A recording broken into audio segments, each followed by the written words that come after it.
Today we'll be covering removal of the 6000 series Dura-Pump for replacement or service from a FastBatch MultiJet system. It is always important to wear any required PPE when working with equipment that has been exposed to chemicals. The tools needed to complete the job include a 5/16, 3/8, and 7/16 socket, a 7/16 wrench, a number 1 Phillips screwdriver, side cutters or dikes, zip ties, and a new pump if required.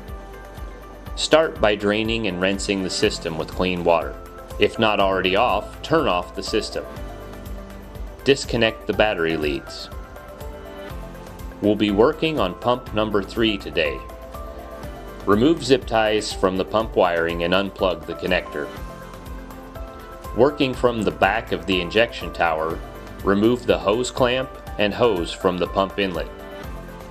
Remove the 4 Phillips screws holding the pump to the rear cover plate. Moving to the side of the system, remove the hose clamp and hose from the pump outlet. Working around to the front, remove the 4 1/4-20 bolts and 2 nuts associated with that pump panel. Tilt the pump out of the injection tower, motor end first. Remove the front panel once it's free from the frame. With the pump on a suitable work surface, do a quick evaluation of external pump condition. If the pump is to be repaired or serviced with a cartridge kit, follow these steps. First, mark both the upper and bottom housing for easier mating of the 2 parts. Second, remove the 6 screws that hold the pump together using a Torque 220 bit. Set the pump to the side and grab a flathead if necessary to remove the cartridge. Once removed, take out the old bottom housing gasket. Inspect the cartridge and bypass gasket, then replace the old bottom housing gasket with the new one. It's important that the flat piece of the cartridge faces the outlet of the discharge port. We recommend you lubricate your cartridge so it'll be easier to slide on. Grab your motor and make sure that the dimples and wobble plate match your screw holes so that way they align with the pistons.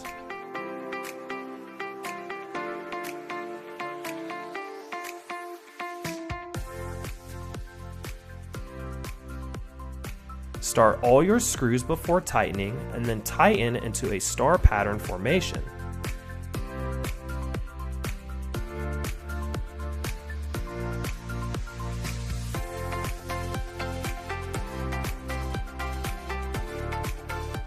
Lastly, you can take a wrench to make sure they're snug.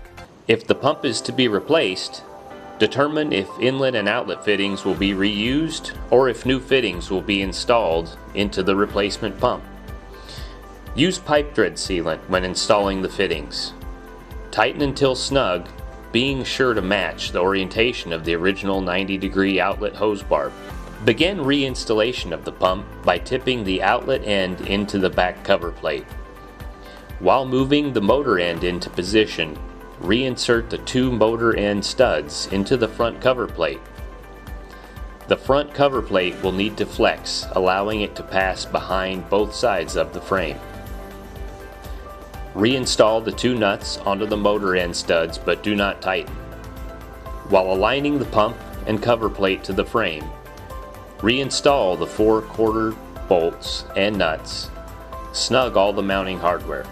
Reinstall and snug the 4 Phillips screws on the pump inlet, followed by the inlet hose and hose clamp. Next, reinstall the hose and hose clamp on the outlet. Moving to the other side, reconnect the pump harness and tidy up with zip ties. Finally, reconnect the battery leads. The system is now ready for use.